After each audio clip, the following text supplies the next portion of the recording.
Wiley, Jim Jackson is back. We're joined now by NBA insider Chris Haynes. Nice suit. I mean, he church clean up in this. Drip, drip. No. That's drip. That's that new Yahoo money. Yahoo playing like that, Chris?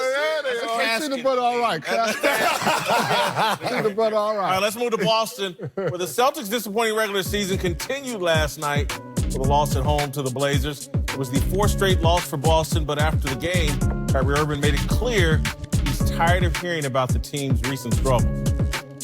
You can't worry about the standings now. It's too late in the season. As long as we get there. I can't wait for all this other BS about regular season and keep getting better and talking over and over and over and again about what we can do to keep getting better in the regular season. What's your confidence level in the team going forward? What do you mean? Just in terms of, you got What question is that? A legitimate question. I mean, Nah. how do you feel about this team? Next question. Man, Kyrie got a lot of buckets last night, but I think his attitude is a problem, and I think Kyrie is a problem is the problem in Boston. I don't think he's the problem. I think there is a problem in Boston, and no one is being fully transparent about this. So they're punting the issue down the field and saying, okay, when it matters most in the postseason, we're going to hit the switch and we'll deal with that issue then and we'll play ourselves into success. And that won't happen. The issue is twofold for me. One, Brad Stevens, wonder coach. I'm not hearing the genius of Brad Stevens. I'm going to let you. It's been quiet. It's been quiet, right? That criticism, and I need to hear a little more of a roar from that. But Gordon Hayward, I get it. This is where I become heartless in sports. We grade you because they're grading you when you're on the court, injured or not, coming off injury or not. And imagine being on a team that went to Game 7 in the Eastern Conference Finals. Then you add Kyrie, you think you're going to be great. And then you got a guy getting 27 minutes a game, and he's averaging 11 points. Now, is this a charity case we're doing out here, or are we really just going to evaluate players for what they are? He's under a guaranteed contract. He's not going anywhere. Work on your game. Do something. But you're giving this guy starter minutes and getting bench production. And I think all the guys notice this. And then when you're a guy like whoever it could be, Jason Tatum, you got to go on the bench or whatever it may be, and you're Marcus Smart, and he's like, I'm not getting burned, and this dude's out there getting burned. I think that could eat up a locker room. Well, look, Gordon Hayward, I kind of feel sorry for him because he's not back to form, obviously. He's still trying to work himself into the mix. The Boston Celtics have invested a lot of money, time, resources in trying to get this guy back on the floor.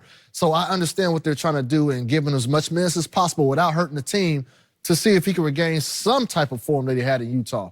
Now, with all that being said, I agree with you 100%. I don't necessarily think Kyrie is the problem, but he's the face of the problem over there in Boston. And for some reason, I just think people are kind of hiding. I brought up Brad before, but they kind of like hiding this guy, shielding him when all we heard last year was he was the next coming of Phil Jackson. He knows how to push every single button. His X's and O's are the best. And there's no doubt about it. I think X's and O's wise, coaching, his structure, his discipline, everything is great. It's impeccable.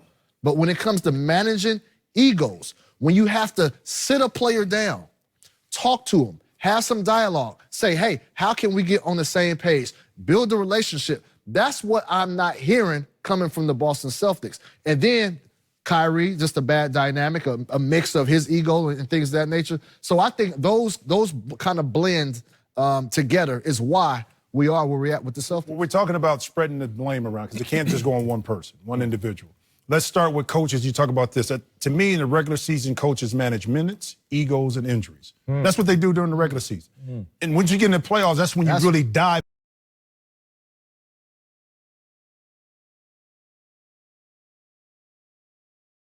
into the X's and O's. Brad Stevens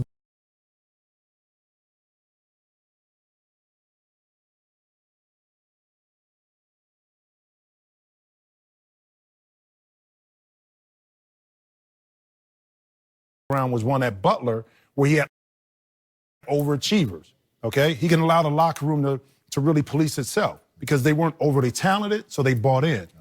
When you're successful, everything you do now is like, oh, A+, oh, he's doing well. There's no conflict last year. He didn't have that. things were rolling. This year now he couldn't really dive into holding people accountable. Okay, so that's one issue. Second issue, we talked about this yesterday. Young players now feel it's my time. I got to come in here and prove myself based on what I did last year. I need to get better. My next contract is coming up. I want to be the guy. I'm anointed next. You're dealing with that. Kyrie, okay, as the face of an organization, you have to be responsible to handle this tough situations, okay? When you don't feel like it, when you don't feel like answering the question, when you don't feel like playing, you may be a little hurt, you're the guy, okay? And he's not handling that part well. So when you put all of that together, and the main person you don't hear from that's probably the most stable is Al Horford, okay? He's out of the mix. That's a guy that should provide the stability for the team, and you don't really hear from him from that. So you got all this stuff going on. You wonder why the Celtics are struggling. It's a mixture of, it's like gumbo, bro. Yeah. Bad gumbo. I still go back to Kyrie, and it's just like his words here. To me, you can hear him and think he's saying, hey, once we get to the playoffs, it's really going to matter and things are going to work themselves out. What I actually hear is a guy, can't wait till we get to the playoffs and get this. Because it's win or go home at some point in the playoffs, and he can go home and I can go to New York, I can go with Kevin Durant, I can start something new because this here ain't working. Kyrie a couple games ago said, in response to one question, go ask Brad Stevens, go ask Brad. And to your point, do you think he's being handcuffed? Like, when you know there's a problem, when you know this is the problem, but that guy is being protected and coached to the point where you are the face and you're taking all the hits, but you can't call him out? You think that's the dynamic? I don't think he's being protected, though. I think Brad Stevens' resume is his resume. The guy had incredible success at Butler. When he came into the NBA, incredible success. Took that team to the Eastern Conference Finals. That's going to buy you some leeway. It does. And deservedly so. Is it buying Kyrie the leeway to hit the game-winning shot in the NBA Finals and be It did so buy close? it did No buy more? him some leeway, and that's why he got to he takes the most shots. He gets, despite the team being successful, he gets to be the guy. All right, coming up, the Pelicans benched Anthony Davis and